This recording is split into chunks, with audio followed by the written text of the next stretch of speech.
This talk is like the third of a trio of talks. We've heard Dave Patterson give us an update on Mbench an hour ago in the main ballroom. We've heard Nidal's talk looking at low-level compiler optimization, the bread and butter of a compiler writer's work, worrying about the low-level details. And we've worked very closely with Nidal's team over the last year on this work.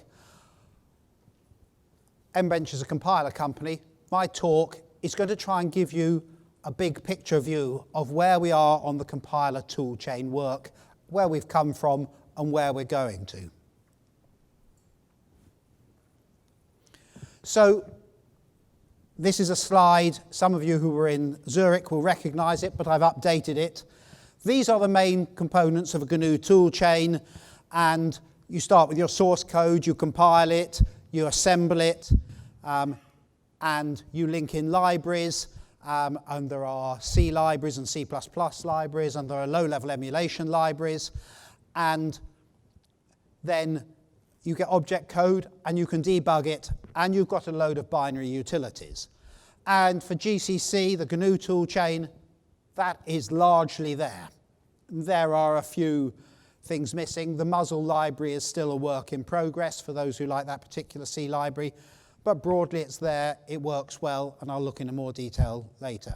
In terms of languages, there's C and C++, of course. There's Ada. If you go and talk to the guys on the Ada core stand, they'll tell you all about NAT. They've been doing that for 40 years. They know that stuff. And Ada works for RISC-V.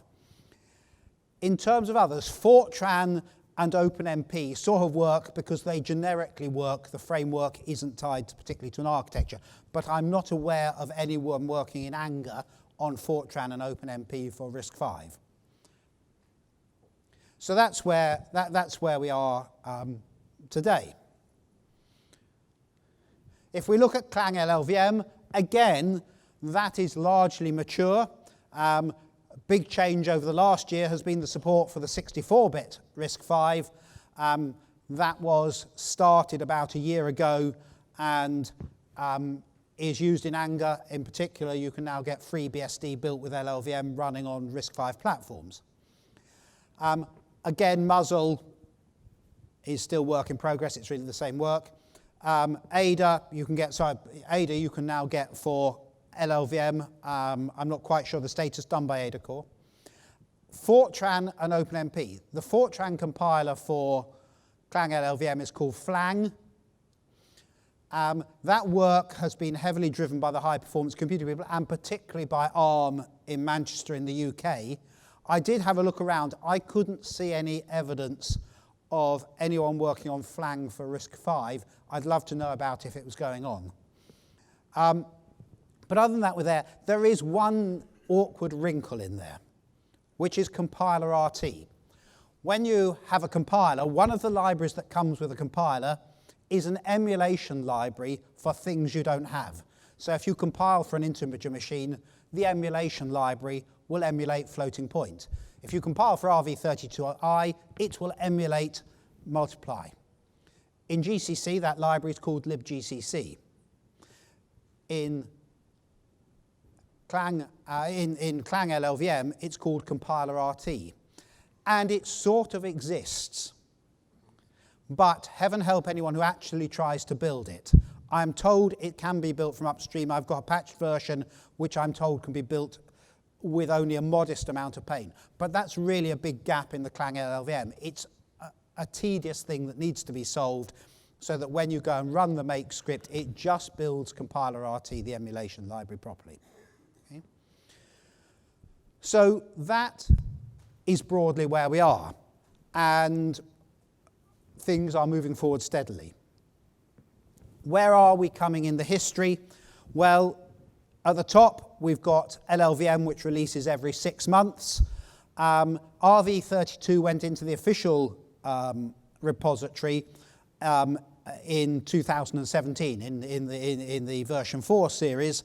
There had been a version around since about 2013, though in fact the version that went into tree was a complete new build. Okay? And then it migrated from being an LLVM experimental target to being an official target in the release 9 that came out a month or two ago. GCC has been around actually since 2011 out of tree. It went in tree about the same time as LLVM. The difference was that LLVM went in as a new clean start again build. GCC went in as the cumulative effect of all the work since 2011. So GCC is actually a more mature compiler, even though both ended up in tree about the same time. And so we have all the compilers in tree for both RV32 and RV64. So in terms of future developments, the ADA work for LLVM needs finishing off. Is Clang going to happen? The whole Fortran world is all heavily geared to the supercomputer world. It depends whether RISC-V actually breaks through to become one of the supercomputer architectures in use. If it does, and we know the Barcelona Supercomputer Center, of course, are doing a lot of work in this space, then we will need good Fortran compilers, because they have got to be good or there's no point. And languages like D, the D project's been going on for some years now in LLVM, that's continued to move forward, and there's an aspiration to have Rust as well. In the second line, there is a typo. That should be the machine outliner, which was the item that Nidal was speaking about in his brief talk, and shrink wrap optimization, so more efficient handling of function prologues and epilogues. The machine outliner in particular is a great optimization for code density. And of course we get support for more instruction set architectures. So bit manipulation coming down the street, the vector ISA extension, that's huge. That's a massive compiler job because it's such a big instruction set extension. And then you've got things like the P extension and so forth. And as I mentioned, we do need a decent compiler RT implementation. In terms of GCC, it genuinely is more mature than LLVM. A lot of the tedium has been dealt with. But it does need to continue to evolve to put more bit manipulation and vector ISA and other instruction set extensions in there. And when I talk about putting them in, I don't mean just having them in the assembler with some intrinsics so you can sort of do inline assembly. I mean having them so the compiler recognizes them and optimizes to take advantage. In terms of future developments for both compilers, we need to sort out how the option -m arch, which is when you tell a compiler what architecture you're compiling for, that's getting out of control. When I did the bit manipulation for GCC, I had to do minus the architecture equals RV32 IMCB underscore ZBE underscore ZFT, and I'd gone off the side of the page, but just specifying the architecture. That's got to be sorted out. We also need to look at techniques that are almost beyond the compiler. One that is very successful, I talked about it in Zurich, I'm not going to talk about it here, is combined elimination, which is where you iterate to find for a particular program what are the best optimizations to use. And that can give you very big gains without needing to make any changes to the compiler. And so using tools like OpenTuner with the compiler needs to become routine. And that will give you, I think we've seen with some of the examples, of the order of 15% improvement without making any changes to the compiler. And lastly, one thing that we need to look at is fast emulation libraries. If you use GCC for ARM on a deeply embedded system, it comes with a version of the C library that doesn't strictly follow every corner of the IEEE specification for floating point, but does go about 3 times faster. And if you're not completely worried that not a number and negative not a number ought to be distinct and separate, which is the case for almost all everyday programs, then that's probably a trade-off you're prepared to do. And so we need fast emulation libraries, and that is coming down the track. I'll talk at the end about what are the blockers to it coming down the track. So I'm 10 minutes through, and I appear to have finished my talk. What I thought I might do is to say compilers is all about the detail. So I thought, given we've had Mbench, I'd look at a deep dive of the IoT class device. So we're looking at RV32, small devices, maximum 64K of memory. Okay? So let's look at optimization. Okay? So this is optimizing for size. When you're on an embedded system, as we heard in the previous talk, code size matters because it's the blocker on what you're doing. And with Mbench, small programs have a small Mbench score. And you can see here that as we up the optimization, then code size gets bigger. So far, no big surprises. One of the big wins you get is having save restore. We don't have a multiple register move load and store in the RISC-V architecture, unlike the ARM architecture. You can have little library functions that do that for you, and so when you enter a function, you call that library function to do the multiple load store, and that saves you a significant, about 7 or 8%. But we then see the trade-off that with the size, we see as you optimize more, your code gets bigger, but it also gets faster. Conversely, when you optimize for size, things get smaller. So I'm sorry, let me start again. Sorry, this slide shows the LLVM equivalent. So LLVM has exactly the same curve on code size, where small is good, and what we see there for LLVM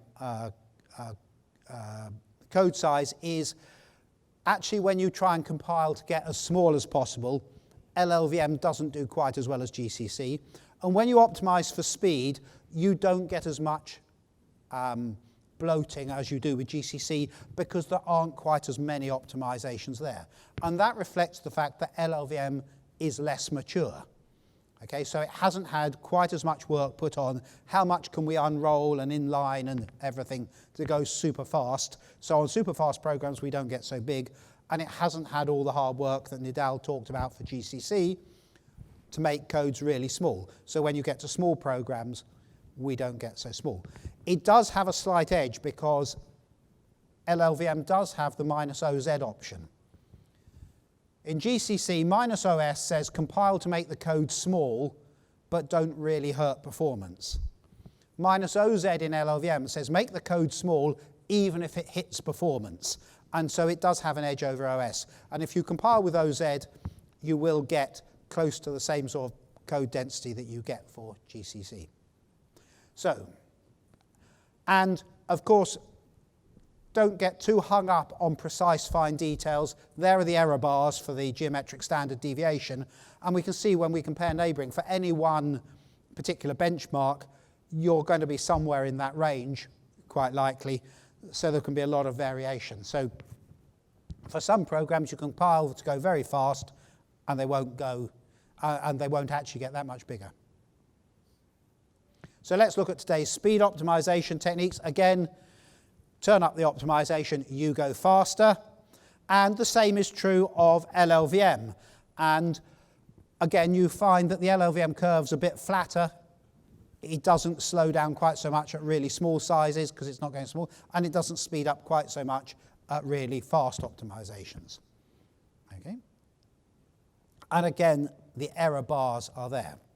So now let's look to the future. And I've just picked up here a couple of ideas just to let you see the sort of things we're exploring at the compiler level. One is to ask the question, and I've only got code size here, and the reason for this is that most of what I'm showing here involves the bitmanip target, and I do not have a cycle-accurate bitmanip target that I can actually measure speed accurately on, so I can't get meaningful speed things on that. So I've looked at a couple of the new techniques. One is I've looked at the effect of the bit manipulation extension on code size in GCC, and what you can see is that it makes no difference to code size when you're compiling with -OS, and it makes a small improvement to code size when you compile with -02. So on fast programs it does. That masks a different part of the story. Remember that the GCC for bit manipulation is a demonstrator proof of concept. It only has a few optimizations for bit manipulation in there. Okay? It's to demonstrate what could be done if someone wanted to invest in the compilers. When I look at the individual results, MBench is 19 programs. What you find is with bitmanip, 18 of them it makes no difference, but for AES encryption, it makes 16% difference.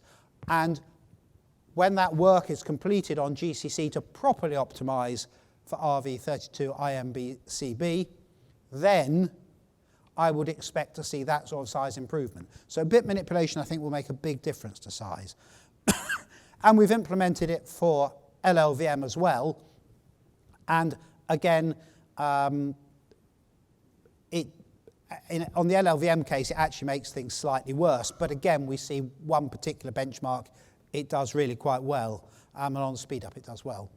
And the other technique is, I've just put there for reference the use of combined elimination. And what this is, not combined elimination of one program, but using combined elimination, iterative compilation with OpenTuner to work out what a good general set of optimizations for code size would be on an embedded system. And again, that gives you a few more percent. And you end up with a command line with about 15 -f flags to choose particular optimization passes. And with those, you get a few more percentage without any more work on the compiler. And there are error bars on those as well, so your mileage may vary. And notice how big the error bars are on the bit manipulation data, because those are the ones where we see one benchmark benefiting a lot and the others not much. And we can see that in detail here. There's the detail, there's the size for the IMC architecture in yellow, and with the bitmanip extension in green, and you can see they're mostly the same, a tiny bit worse in most cases, except for the Nettle-SHA 256 benchmark, where suddenly you've got that 16% improvement. So this is my last slide, and then I'll open the floor to questions. And this is the same slide you saw on Dave Patterson's talk, where we look at how has performance improved. I've looked at code size because that's easy to measure. I've looked at code size for ARM, Cortex-M4 and RV32 IMC over the last 6 years of releases of GCC. And what you see is that ARM has not made much change. And that's because it's had a team of half a dozen really top compiler engineers working on it for a decade. So with 60 engineer years of specialist compiler work going in, not surprising, that is a mature compiler. LLVM, RISC-V by comparison, we see was stable for 2 or 3 years, and then in the last year, its code size results have improved significantly. And that reflects the fact that there is money put into it for pressure. So you have Western Digital and Embecosm working professionally to improve the compiler. And there is a bit of a message I want to leave at the end here, which is that the compilers will not get better by magic. It needs professional compiler engineers to have their money, to be paid to develop the improved compiler. That's what ARM did with that compiler team over the last decade. If RISC-V wants to, and as I say, Western Digital are leading the way, and that's why that work from Nidal, Ofer and co, and working with us as well, has led to a significant step in that last orange bar improving. So there is a need for the RISC-V community to step up and invest in software if you want it. If you want the bit manipulation stuff, it will need investment. And there's some error bars on that, of course. So yes, we've improved, but do look at the size of the error bars. So thank you very much. So I'm now willing to take questions. I did have a volunteer to run around with a microphone, but the volunteer skipped out of the room halfway through the talk. So if someone would like to run around with a microphone, we will hear the questions more easily. There's a microphone in the back corner. Yeah, you're out of time anyway. Sorry. Oh, we're out of time anyway. Okay, so I've got time for one question. Stunned silence. Yes, Ofer. I think for the bit manipulation, you're going to get more benefits. We have more test cases about using the bit manipulation, like accessing memory and small part of structures and things like that, from a real world. Then you can get benefits. So the comment, it's a comment that bit manipulation will benefit from having more benchmarks to look at, because it's only going to affect. Bit manipulation is not going to improve every mbench benchmark. There are some that it will improve and others for which it's completely irrelevant. Okay, we're out of time. I'm here all week. You can find me on the Open Hardware stand in the exhibition as well. Do come and ask me if you have any questions. Thank you.